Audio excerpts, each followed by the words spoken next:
Саламатсыздар ма балалар? Саламатсыздар ма қонақтар? Бүгінгі ашық сабағымыз, әдебиеттің оқу сабағынан ашық сабағымызды ашық деп жариялайық балалар. Сабақтың тақырыбы оқушы Шоқан. Балалар, кәдімгі сабақты бастамас бұрын бірінші не істейік? Тұрып, амандасып алайық,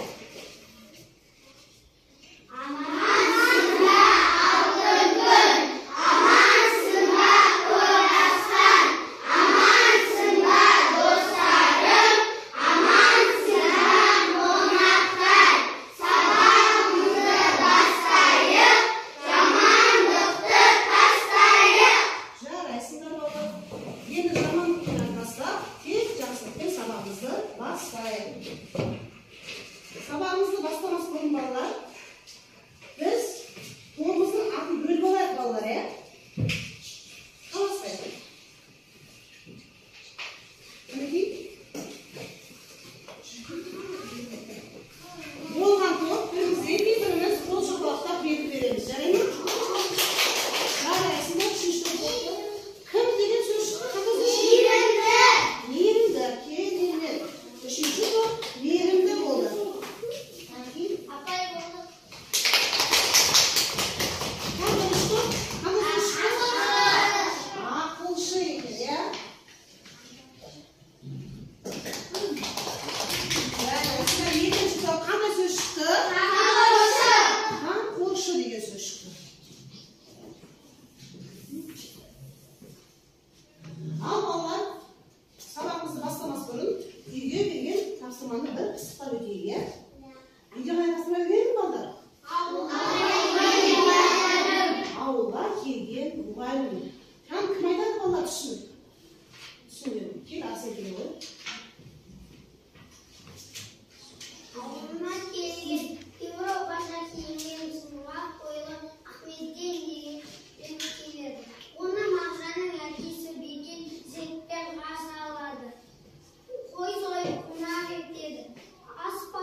Жұмабай 3 жасында осы менің немерем менің атымды әлемге әйгілі ететін болады деп бата берген екен.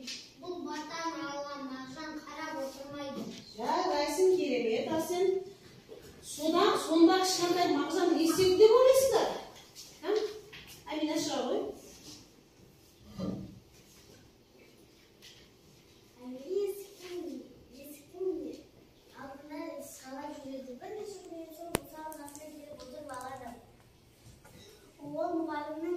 Ол мұғалімнің бір сөзінде босқа жібермей тыңдап ұғып алуға тырысады. Бір кішкентай баланың бұл қылығы не десек, балалар көріп күле бастаса мұғалім қайран қалады.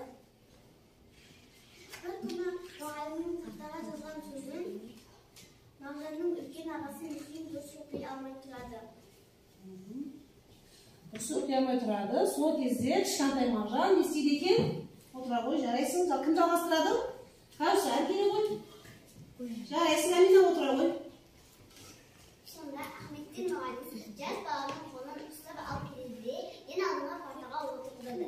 Бүгіннен бастап Мағжан сен де менің шәкіртімсің деп айтады. Сонда 4 çıksam Mağaran ciddi bir sınırın tabaldırığını aşağıda. Жарайсың, керемет. Үй тапсырмасын жақсы орындап келсеңдер балалар. Тән бағалап тастайық. Керемет.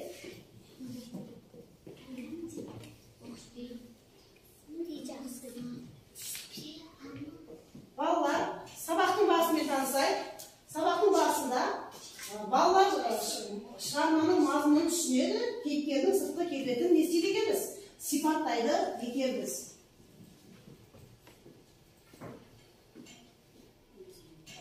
Тапсырма деген балалар сендерге? Сөз жұмбақ бар. Сөз жұмбақты кән шешеміз. Мен айтып отырайын, сендер көрейге айтып, одан кейін тақырып тексереміз.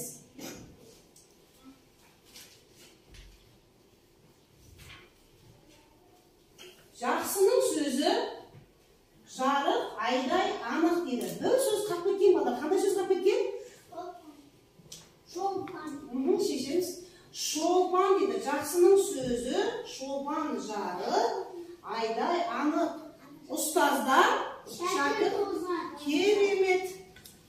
Ақыл жастан, асыл тастан.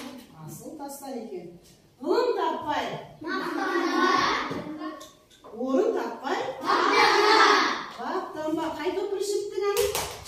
Керемет, ақылшы болды. Қазір тексереміз. Жұмысшыларды беріп кетейін. Ана Асен.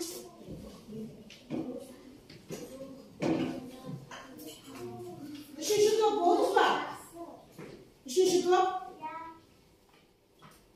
Неге сабақ алмаймыз? Осақ болды? Жарайсыңдар. Енді тексеріп берейік.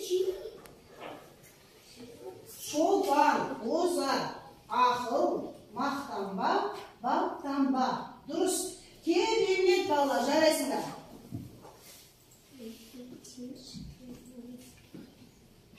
Автор туралы мәлімет балалар. Оқушы Шоқан әңгімесін жазған Сапарғали Бегалин екен. Сапарғали Бегалин 1895 жылы Шығыс Қазақстан облысында туған. Көрнекті жазбалы жазушысы. Шоқан асылдары, Сәтжан, тағы да басқа кітаптары бар екенбіз. Сапарғали Бегалин қазақ әдебиетінің ақсақалы десек те болады.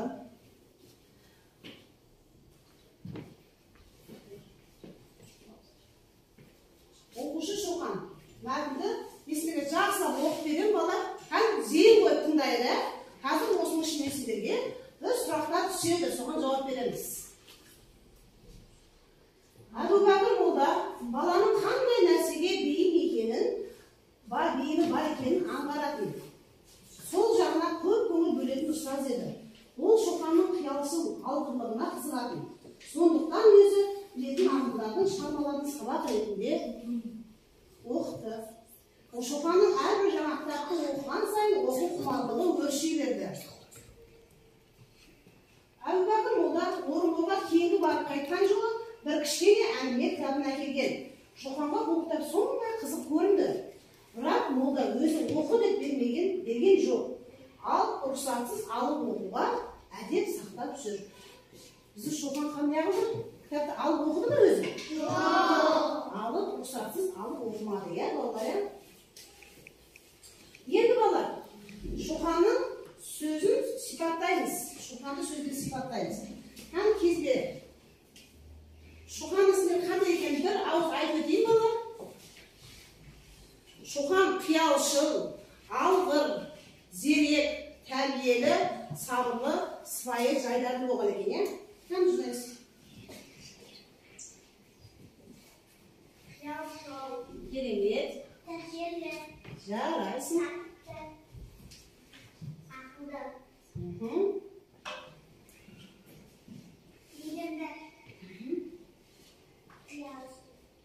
Ақылшыл. Мейірімді. Ақылды. Мейірімді.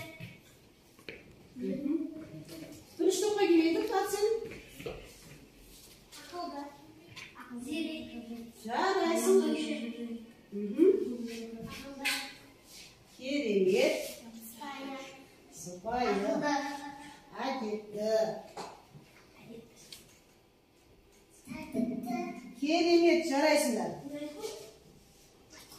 Болды, ақсы. Қосаш қойды.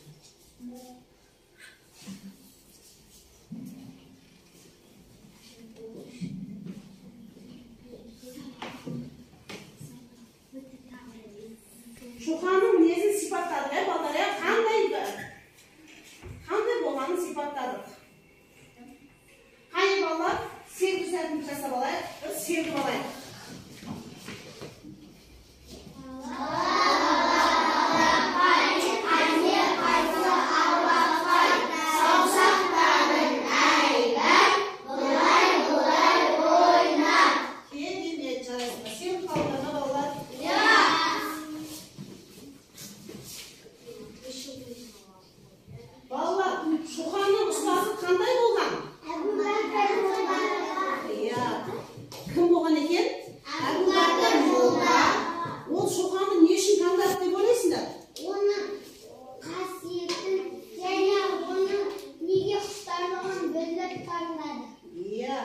Ол баланың қабілеті қандай нәрсеге бейім екенін бірден аңғарған, содан есепті бала шоқанды таңдапты. Қайсы балалар, бүгінгі сабақта не ой түйдіңдер балалар? Мақарақса жазып тұрған ағашқа әдебиет жазыстырамыз.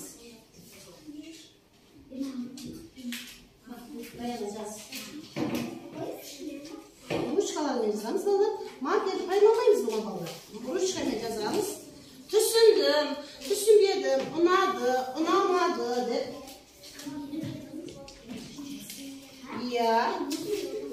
Балалар, тынышталамыз. Тынышталамыз. Сендер қазір жақсы. Жас болды ба балалар? Жас болғандарымыз қалға барып бірдей ағашқа,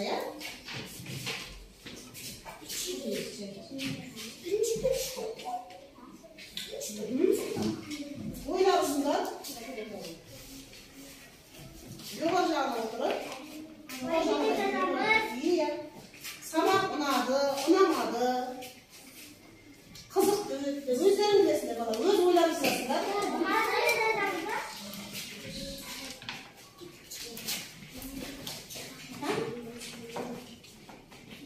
Әжемдеп жазғандарымыз сызғанда тұрып қоя бересің балалар. Қоғанымыз отырайық.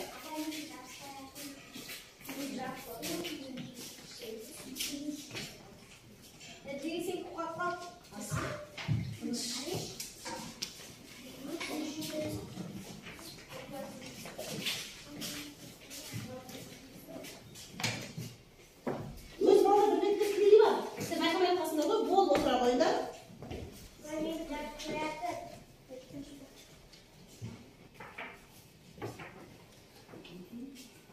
Әдемі отырамыз. Сабаққа жақсы қатысқан балаларға біз естейміз. Барлықтарыңды тәттімен марапаттаймын балалар.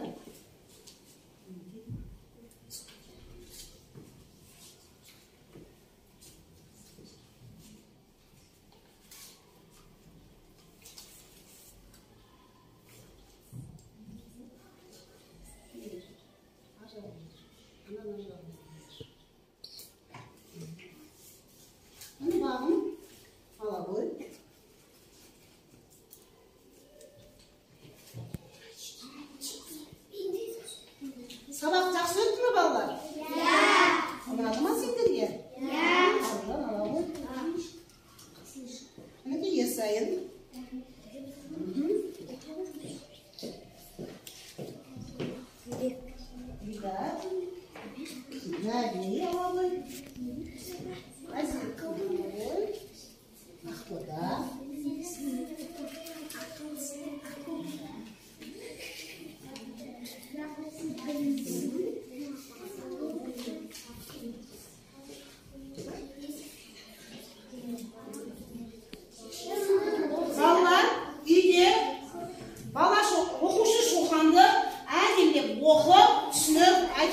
жарайсың.